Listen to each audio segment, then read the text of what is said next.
कैसे हो दोस्तों। तो ये है हमारा पैराबोला पार्ट 3 जिसमें हम बात करेंगे नॉर्मल के बारे में। वीडियो को लास्ट तक जरूर देखिएगा क्योंकि हम यहाँ पर बात करने वाले हैं हर छोटे से लेके बड़े पॉइंट के बारे में, जिसके बाद आपका एक भी क्वेश्चन ऐसा नहीं होगा नॉर्मल पे जो आपसे सोल्व ना हो। तो चलिए हम स्टार्ट करते हैं फर्स्ट पॉइंट ऑन फॉर्म से। तो मान लीजिए ये आपका पैराबोला है कुछ इस प्रकार, ठीक है।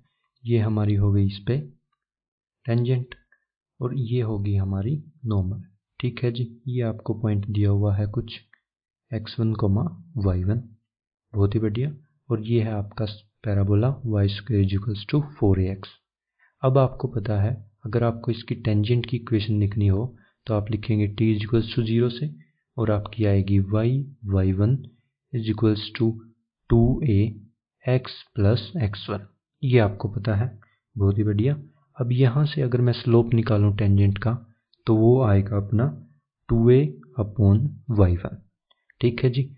अब अगर आपको इसका टेंजेंट का स्लोप पता है तो इसके परपेंडिकुलर नॉर्मल का भी स्लोप आपको पता चल गया यहाँ से। तो आप लिख सकते हैं स्लोप ऑफ नॉर्मल -y1/2a और आपको पॉइंट पता है x1, y1, स्लोप भी आपको पता चल गया। अब आप इक्वेशन डायरेक्ट लिख सकते हैं y minus y1 m minus y1/2a x minus x1, ठीक है। आप याद भी रख सकते हैं, सिंपली निकाल भी सकते हैं, कोई ज़्यादा मुश्किल काम नहीं है। बड़ा ही सिंपल सी इक्वेशन हमारी निकल के आती है, बिल्कुल बेसिक हमने चीज़ों को रिलेट किया है। आप करेंगे जब भी आपका क्वेश्चन आएगा तभी आप सोल्व कर पाएंगे इसको अच्छे से। अब बात करते हैं हम पैरामेट्रिक फॉर्म के बारे में। अब पैरामेट्रिक फॉर्म में क्या होगा, बस आपको x1, y1 को किससे रिप्लेस करना है, at² 2at, ठीक है जी, बहुत सिंपल है।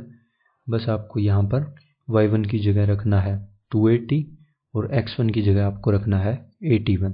तो रखते हैं सिंपली, तो आएगा अपना y minus 2at is equals to minus t x minus at², ठीक है।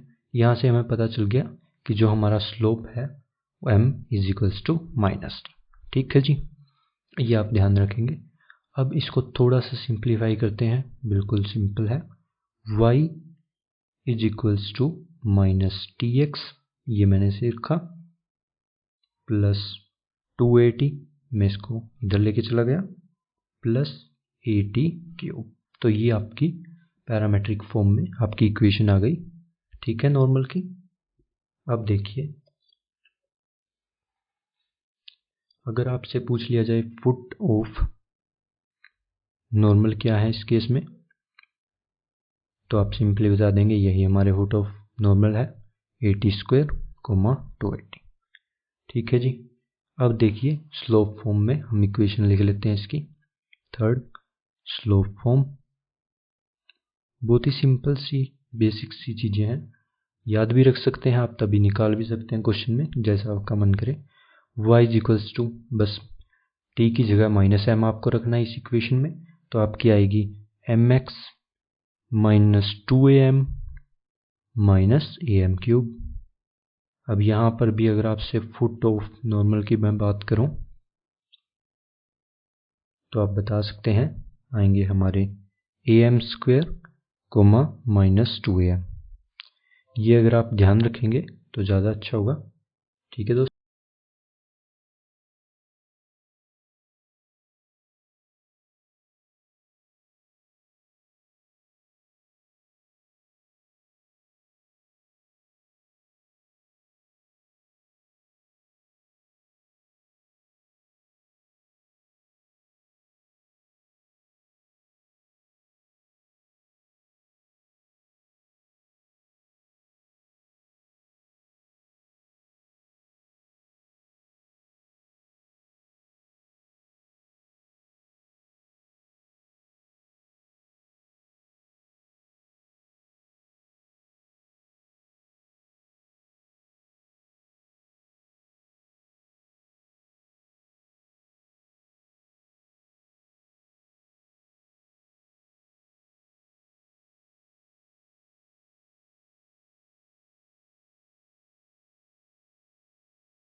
अब इसी से रिलेटेड हमारा एक और छोटा सा टॉपिक है, उसके बारे में बात कर लेते हैं। तो वो क्या है, normal at T1 and T2 meets the parabola again at the same point. ठीक है जी, ये वैसे तो क्वेश्चन है सारे, लेकिन हम याद रखेंगे इनको ताकि हमारे क्वेश्चंस जो हैं इन पे बेस्ड आते हैं क्वेश्चंस, हमारे जल्दी जल्दी सोल्व हों और ये जो कैलकुलेशंस हैं ये हमारी ना करनी पड़े हमें वहाँ पर। ठीक है, तो ये मैंने पैराबोला सिंपली बनाया आपका, ये पैराबोला बना दिया आपका। ठीक है, और इसने कहा है T1 पे आपको नॉर्मल ड्रॉ करनी है, ये मैंने T1 पे कर दी, और कहा है T2 पे भी, जो कि सेम पॉइंट पे, मतलब इसी पॉइंट पे T2 पे भी मैं नॉर्मल ड्रॉ करूँगा। तो कोई मान लीजिए ये मैंने नॉर्मल ड्रॉ करी और ये सेम इसी पॉइंट से हमारी पास हो रही है, इसको मैंने मान लिया ये T1 था, ये T2, और इसको मान लिया मैंने T3। ठीक है जी, अब हमने ऊपर ही बिल्कुल सिंपली सीखा है, अगर T3 मुझे T1 के टर्म्स में निकालना हो तो मैंने ऊपर अभी आपको जस्ट करके दिखाया है, तो इसलिए यहाँ पर हमारा फ़ायदा हो जाएगा याद रखने का। हम डायरेक्ट लिख सकते हैं -T1 -2 upon T1 is equals to, अब किसके बराबर, एक बार इससे और एक बार इससे T2 से कर लेते हैं, तो लिख सकता हूँ -T2 -2 अपॉन T2। ठीक है जी, अब बस सिंपली थोड़ा सा इसको सिंपल सॉल्व करते हैं, तो आएगा T1 T2 is equals to 2। अब आपको इसको देखकर कुछ याद आना चाहिए। अब आपको क्या याद आ रहा है, T1 T2 is equals to हमने पढ़ा था -C अपॉन A। इसका मतलब था कि हमारा जो इनको मिलाने वाला जो लाइन है वो हमारी किसी फिक्स पॉइंट से पास होगी, जो होता है हमारा C, 0। ठीक है, अब यहाँ पर भी हमारा सिंपली वही केस बन रहा है, इसको मैं थोड़ा सा मॉडिफाई करके लिखता हूँ, T1 T2 is equals to -2A upon A। ठीक है जी, माइनस C की वैल्यू हमारी क्या निकल के आ गई यहाँ पर, -2A, 0। ये हमारा फिक्स पॉइंट हो गया। अब ये क्या कह रहा है कि अगर आपने T1 और T2 को मिलाया, ये आपने मिलाया, तो इनको मिलाने वाली जो कोड है ये किसी फिक्स्ड पॉइंट से पास होगी, जो फिक्स्ड पॉइंट होगा अपना ये कुछ यहाँ पर -2A, 0। ठीक है, ये भी हमने पिछली ही जो लेक्चर में हमने पिछली वीडियो में हमने सीखा था, उसी से हमने देखो इसको रिलेट किया। ये आपका सिंपल क्वेश्चन बन सकता था इस पे, ये फिक्स्ड पॉइंट आप बताओ, तो आप इससे याद रख सकते हैं और इस पे बहुत अच्छे अच्छे क्वेश्चन बन सकते हैं। तो आपको पिछली चीज़ें आनी चाहिए और उनको रिलेट करना भी आना चाहिए, हम जो आगे कंसेप्ट सीख रहे हैं, ताकि आप अच्छे अच्छे क्वेश्चन सोल्व कर पाएँ। ठीक है जी,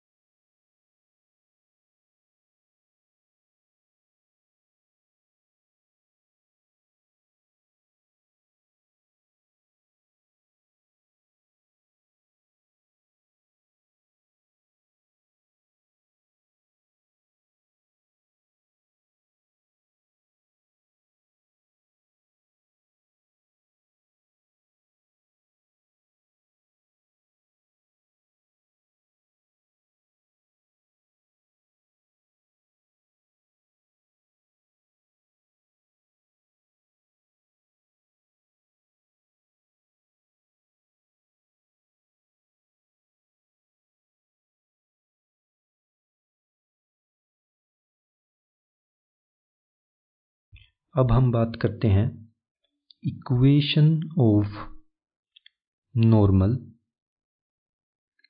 फ्रॉम एनी पॉइंट। तो देखिए ये हमारा सभी जितने भी हमने अपने कोऑर्डिनेट्स ज्योमेट्री के टॉपिक्स पढ़े हैं उनमें लगभग ये आता ही रहता है, सर्कल में भी इसको हमने देखा था। तो सिंपली आपको करना क्या है, नॉर्मल की आपको इक्वेशन लिखनी है स्लोप फॉर्म में, पुट करना है फिर आपको पॉइंट H, के, और फिर आपको form cubic in M, then solve for M। तो ये हो गया आपका फर्स्ट स्टेप, ये सेकंड, ये थर्ड और ये फोर्थ। यही सिंपल स्टेप हम करते आ रहे हैं, यही करने हैं आपको। ऐसे कोई भी क्वेश्चन बिल्कुल सिमिलर टॉपिक है हमारे, बस थोड़ा थोड़ा चेंज आ रहा है। अगर आपको कंसेप्ट अच्छे से समझ में आ रहे हैं तो आप इनको पकड़ लेंगे कि कहाँ पर चेंज है और मुझे क्या करना है। तो अब सिंपल देखिए, हम बात करेंगे इसमें। तो मान लीजिए ये आपका कोई भी मैंने पैराबोला बनाया, ठीक है जी। अब इसके अंदर आपका कोई ये है पॉइंट, मैंने इसको मान लिया h कोमा के, इस पॉइंट को, और मुझे नॉर्मल की इक्वेशन लिखनी है स्लोप फॉर्म में। तो मैं इसको पॉइंट को पुट करूंगा और स्लोप फॉर्म में इक्वेशन लिखने के बाद मैं डायरेक्ट लिख रहा हूँ am³ plus m 2a minus h plus k is equals to 0, जिसके हमारे रूट होंगे m1 m2 और m3, ठीक है जी। अब इनको ध्यान से अगर आप देखेंगे तो इनमें सम ऑफ रूट्स हमारा जो है 0 है। तो सम ऑफ रूट्स में लिख सकता हूँ m1 plus m2 plus m3 is equals to 0। अगर मैं प्रोडक्ट ऑफ रूट्स की बात करूँ 2 at a time, m1 m2 plus m2 m3 plus m3 m1, तो वो हमारा निकल के आएगा minus h minus 2a upon a, ठीक है जी। या फिर मैं डायरेक्ट लिख सकता हूँ 2a minus h upon a। और अगर हम products of roots 3 at a time करें तो m1 m2 m3 equals to आएगा अपना माइनस k अपॉन a, ठीक है जी। अब यहाँ पर आप ध्यान से देखिए, तो इससे हमारा कुछ ऐसे एक नॉर्मल गया होगा, ये एक नॉर्मल हो गया, ये कोई दूसरा नॉर्मल होगा इस पे, ठीक है जी, और ये कोई तीसरा नॉर्मल होगा इस प्रकार से। ये मैंने मान लिया P पॉइंट, ये Q, और ये मैंने मान लिया R। तो ये हो गया अपना x1 y1, जिसके कोऑर्डिनेट्स में लिख सकता हूँ am1 स्क्वायर माइनस 2am1। अभी हमने बिल्कुल देखा है फुट ऑफ नॉर्मल, तो उसी से मैंने इसको सिंपली लिखा है am1 स्क्वायर 2am1। तो आपकी PQR एक ट्रायंगल बन रही है। इसका मैं सेंट्रोइड अगर निकालूं तो अपना सेंट्रोइड क्या निकल के आएगा, अगर आप ध्यान से देखें तो am1 square plus am2 square plus am3 square divided by 3। और अगर मैं y कोऑर्डिनेट्स की बात करूं तो आएगा 2am1 माइनस के साथ minus 2am2 minus 2am3 divided by 3। और अगर आप इसको माइनस 2a को कॉमन ले लें तो m1 plus m2 plus m3 बचेगा, तो ये हो गया हमारा 0। तो इसका मतलब क्या है कि जो हमारी ये ट्रायंगल का सेंट्रोइड है वो एक्सिस ऑफ पैराबोला पे हमारा लाई कर रहा है, ठीक है जी। तो इसका मतलब क्या हुआ कि जो हमारी ये ट्रायंगल बन रही है PQR, जो हमारे फुट ऑफ नॉर्मल से ट्रायंगल बन रही है, उनका जो सेंट्रोइड है वो हमारा किस पे लाई करेगा, एक्सिस ऑफ पैराबोला पे हमारा लाई करेगा, ठीक है। बहुत ही बढ़िया। अब इसी में एक और छोटा सा टॉपिक देखते हैं। मान लीजिए आपका जो पैराबोला है वो यही है, सेम टू सेम, और अब की बार आपका जो पॉइंट है वो इधर लाई कर रहा है इस पर, ठीक है, एक्सिस ऑफ पैराबोला पर। बहुत ही बढ़िया। तो मैं इसको लिख सकता हूँ h, 0, और मैंने सिंपली उसी इक्वेशन में सिर्फ k को 0 कर देना है। तो मेरी आएगी am³ plus m 2a minus h is equals to 0, ठीक है जी। अब यहाँ पर आपका m1 तो 0 आ गया, मतलब एक जो आपकी नॉर्मल है वो तो है एक्सिस ऑफ पैराबोला ही। और अगर मैं इसको आगे देखूं तो अब बचेगा मेरा am square plus 2a minus h is equals to 0, और यहाँ से मैं लिख सकता हूँ m square is equals to minus 2a plus h upon a, ठीक है। अब यहाँ पर ये हमारा पॉजिटिव भी हो सकता है, नेगेटिव भी हो सकता है, ठीक है। अब इसके थोड़े केस के बारे में भी स्टडी कर लेते हैं। तो अगर हमारा h जो है ग्रेटर देन 2a हुआ तो हमारे जो नॉर्मल्स निकल के आएंगी वो 3 आएंगी जो कि डिफरेंट नॉर्मल होंगे। ठीक है, अगर h हमारा 2a के बराबर हो गया तो m की वैल्यू हमारी यहाँ से भी 0 आएंगी, तो मतलब 3 कोइंसिडेंस एक्सिस ऑफ पैराबोला ही हमारी नॉर्मल्स आएंगी।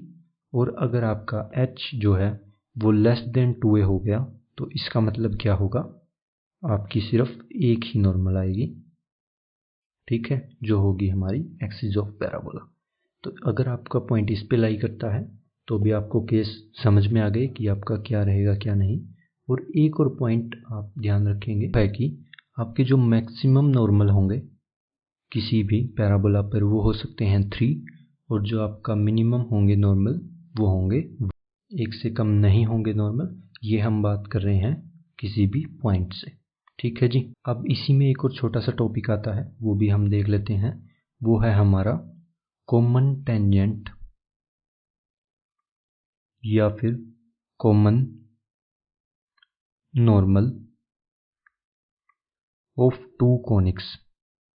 आपको 2 कोनिक्स दिए हुए हैं और उनके आपका कॉमन टेंजेंट या बोल रहा है या कॉमन नॉर्मल आपको बोल रहा है दिए हुए हैं, तो उनकी कंडीशन क्या होगी कॉमन के लिए। कॉमन टेंजेंट की अगर बात करूं तो वो टेंजेंट की इक्वेशन लिखेंगे आप स्लोप फॉर्म में, m के फॉर्म में, और दूसरे कोनिक की भी लिखेंगे। और सिंपली आपको क्या करना है, उनको कंपेयर करना है। ये आप x कोऑर्डिनेट, y कोऑर्डिनेट और जो आपकी कांस्टेंट टर्म है उनको कंपेयर करेंगे तो वहाँ से आपके m निकल के आ जाएगा। कॉमन नॉर्मल कॉमन टेंजेंट है तो मतलब स्लोप सेम होगा, तो आप यहाँ से निकाल सकते हैं। तो ऐसे ही आपका नॉर्मल में भी होगा, नॉर्मल में आप लिखेंगे और उनको कंपेयर करेंगे तो भी आपका निकल के आ जाएगा। तो अब इसी पे एक क्वेश्चन ले लेते हैं छोटा सा, जिससे आपको अच्छे से क्लियर हो कॉमन टेंजेंट कॉमन नॉर्मल के बारे में। तो क्वेश्चन है कि find the condition if y square equals to 4x आपका जो पैराबोला है, and y square equals to 4c x minus b ये आपका parabola can not have a common normal except axis of parabola. ठीक है, इनकी एक्सिस ऑफ पैराबोला सेम होगी, हमें इनकी इक्वेशन से ही दिख रहा है। ठीक है जी, तो उसको छोड़कर कोई भी इनका कॉमन नॉर्मल ना हो, उसकी आपको कंडीशन सिंपली बतानी है। तो मैंने एक के लिए लिखा y is equals to mx minus 2am minus am cube. ठीक है, मैंने स्लोप फॉर्म में इक्वेशन लिखी नॉर्मल की। अब दूसरे के लिए लिखता हूँ y is equals to mx, यहाँ पर सिंपली हो जाएगा mx minus b minus 2cm minus cm cube. ठीक है जी, अब दोनों को बस इक्वल करना है इन दोनों को, तो मैंने इक्वल किया minus 2am minus am cube is equals to mx आपका यहाँ से भी कट जाएगा और यहाँ से भी कट जाएगा, तो minus mb minus 2cm minus cm cube. ठीक है, अब एक तो m आपका सिंपली 0 निकल के आ रहा है, जो उसने बोला हुआ है एक्सिस ऑफ पैराबोला को छोड़कर ही आपको बताने हैं, और एक आ रहा है ac m square is equals to b plus 2c minus 2a। अब यहाँ से m स्क्वेयर की वैल्यू अगर बताऊँ तो आएगी b अपॉन a माइनस सी, ये मैंने किया, और a माइनस सी तो मतलब माइनस 2। तो यहाँ पर मैं बोल सकता हूँ कंडीशन होगी b माइनस 2, ये लिख दिया मैंने, a माइनस सी। ये जो आपकी कंडीशन है, ये जो आपकी इक्वेशन है सॉरी, ये लेस देन 0 होनी चाहिए। इक्वल भी हो सकती है क्योंकि एक्सिस ऑफ पैराबोला जो है 3 बार आप ले सकते हैं। ठीक है जी, ये आपका छोटा सा सिंपल सा क्वेश्चन हो गया कॉमन टेंजेंट कॉमन नॉर्मल के बारे में। तो इस वीडियो में हमने बिल्कुल बेसिक से लेके जितनी भी चीज़ें हैं बेसिक सी नॉर्मल के बारे में थी वो हमने डिस्कस करी, और अगली वीडियो मतलब कि पार्ट 4 में हम डिस्कस करेंगे जितना भी हमारा पैराबोला के बारे में जो कुछ भी बचा हुआ है, जैसे कि pair of tangent, code of contact या फिर लेंथ इंटरसेप्ट, और जो भी जितनी भी हमारी बेसिक प्रॉपर्टीज़ होती हैं जो सिंपल हमारी आगे काम आएंगी क्वेश्चंस में पैराबोला की, उनको हम डिस्कस करेंगे। अगर आप नए हैं चैनल पे तो सब्सक्राइब करिए ताकि आप कोई भी वीडियो मिस ना करें, और इसी के साथ अगर आपको किसी भी चीज़ में कोई डाउट आ रहा है या फिर आपको कोई चीज़ नहीं समझ में आ रही है या फिर आपको कोई क्वेश्चन समझने हैं, किसी चीज़ से रिलेटेड कोई क्वेश्चंस आपको ज़्यादा पूछने हैं, तो आप कमेंट बॉक्स में लिख सकते हैं अपना सुझाव, जो कुछ भी है आपका।